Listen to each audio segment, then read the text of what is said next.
pertama di sini adalah saya kendalanya ya menentukan diagnosis kasus dan tindakannya. Nah, jadi saya ulangi. Jadi sebenarnya kalau menentukan suatu diagnosis keperawatan itu sama dengan apa masalah keperawatan. Nah, itu pertanyaan kognitif ya. Kalau dalam item penyusunan soal itu item pertanyaan kognitif. Kognitif berarti dia sebatas menentukan, memahami kira-kira kalau ini kalian nebaknya apa. Nah, itu kognitif tuh ya. Jadi bagaimana tingkat critical thinking kalian memikirkan sesuatu itu ya dan kalian sebutkan ya. Itu adalah pertanyaan terkait diagnosis keperawatan. Beda diagnosis keperawatan, beda diagnosis medis. Nah, kalau diagnosis keperawatan itu memang berkaitan dengan diagnosis keperawatan yang disusun langsung oleh perawat itu sendiri. Dan di mana patokannya atau acuannya? Acuannya adalah di Standar Diagnosis Keperawatan Indonesia atau SDKI. Bisa juga Nanda, tapi yang paling lazim sekarang digunakan oleh terutama saya sebagai penyusun soal, saya nyusunnya sehingga kalian dapat soal-soal saya ketika kalian ujian itu kalau pertanyaan terkait dengan masalah keperawatan, ya acuan saya adalah menyusunnya melalui Standar Diagnosis Keperawatan atau SDKI ya. Kemudian, nah, jadi gimana tuh caranya menentukan masalah keperawatan tadi? Misalnya kayak gini, saya ambil analoginya kayak begini.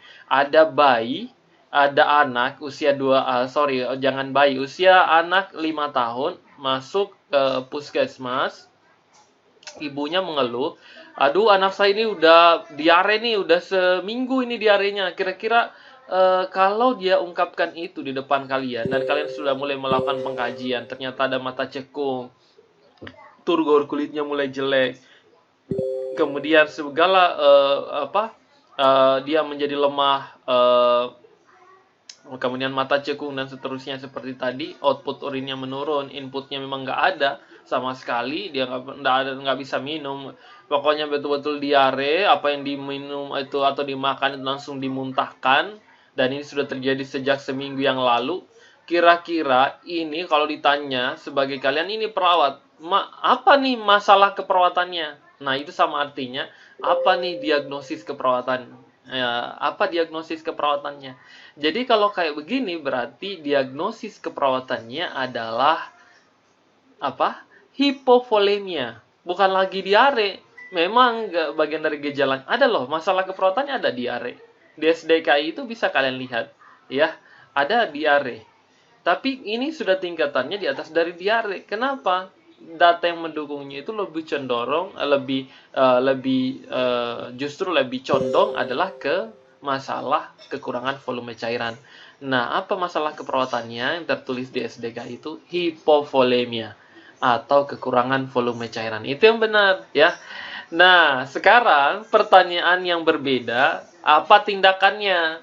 Kalau terkait dengan pertanyaan tindakan, nah, kalau tindakan keperawatan berarti itu pertanyaan procedural knowledge atau pemahaman prosedural atau pemahaman terkait dengan apa yang akan kita lakukan kalau sudah dia kehilangan banyak cairan, kalau dia sudah diare, kalau dia sudah hipovolemia, kamu mau ngapain ini? Nah, kalau ada pasien di depanmu itu cemas, kamu mau ngapain? Itu namanya procedural knowledge. Makanya dia terkait dengan pertanyaan prosedural. Kalau dia D3 keperawatan di ujian kompetensi misalnya, ini porsinya banyak. Makanya kalau dia di bagian fungsional, perawat pelaksana misalnya khusus untuk pendaftarannya, pelajari juga lebih banyak terkait dengan, apalagi kalau nanti PNS itu ke depan, ya tindakan-tindakan yang terjadi di lapangan, itu procedural knowledge juga, ya. Nah, itu yang mesti kalian ketahui. Jadi, kalau pasiennya sudah kehilangan cairan yang banyak, kira-kira apa tindakan keperawatannya? Ya, langsung aja itu adalah memberikan cairan melalui intravena. Harus diinfus segera. Nggak bisa dia harus diberikan oral nih, harus diberi melalui mulut. Nggak bisa, apalagi kalau ada riwayat muntahnya. Ya nggak bisa masuk sama sekali. Berarti dan nggak bisa efektif walaupun kata-katanya memberikan intake atau yang adekuat oral, itu nggak akan adekuat, nggak akan efektif walaupun dikatakan ada kata adekuatnya, tapi tidak akan efektif. Apa yang efektif? Harus infus intravena. Ada lagi nih yang bilang, itu kan tindakan kolaborasi, bukan tindakan mandiri perawat. Ini yang harus kalian pahami. Di mana-mana sekarang yang harus kalian ketahui adalah ada 4 hal yang menjadi poin dari implementasi keperawatan. Itu ada mengkaji, mengobservasi. Yang kedua adalah melakukan nursing treatment, tindakan mandiri perawat. Yang ketiga adalah health education atau memberikan pendidikan kesehatan, dan yang keempat kolaborasi.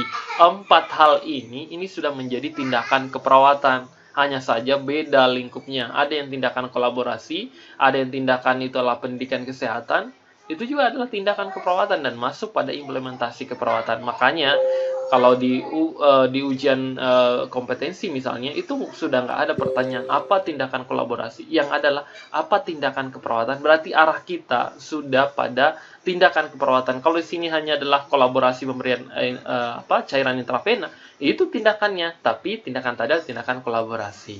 Itu ya, jadi sudah tidak ada pertanyaan apakah tindakan kolaborasi, nggak ada. Dia langsung saja, apakah tindakan keperawatan yang tepat pada kasus. Tindakan di atas yang tepat adalah memberikan cairan intravena. Ini memberikan cairan intravena memang tindakan ya, tapi tindakannya dia bersifat kolaborasi. Itu yang harus kalian pahami ya. Pahami itu baik-baik. Oke, mudah-mudahan voice note ini bisa bermanfaat buat semuanya.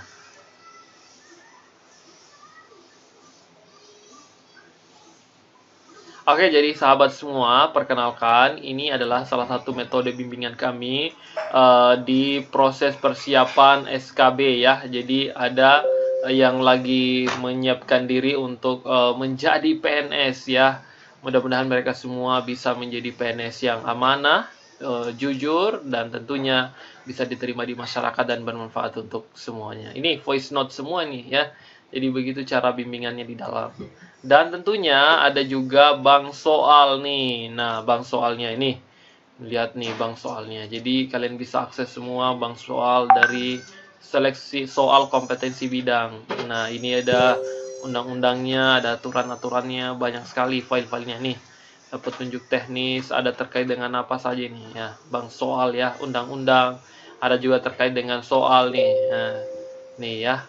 Ada juga terkait dengan apa, bisa diakses semua nih ya. Ini semua bisa diakses di bank soal. Ada juga terkait dengan promosi kesehatan, ada juga terkait dengan soal kesehatan umum, banyak ya. Ini mudah sekali kalian bisa akses di dalam. Oke ya, ini pengenalan saja untuk yang mau bergabung di pembimbingan atau mentoring untuk bisa menjadi PNS yang handal ya. Silakan bergabung di pembimbingan seleksi dalam hal ini soal kompetensi bidang yang kami adakan di Rumah Uji Kompetensi Indonesia. Rookie ya, one shoot, one goal. Semoga ini bimbingan yang pertama di SKB-nya dan inilah yang terakhir sehingga menjadi PNS. Amin ya robbal alamin.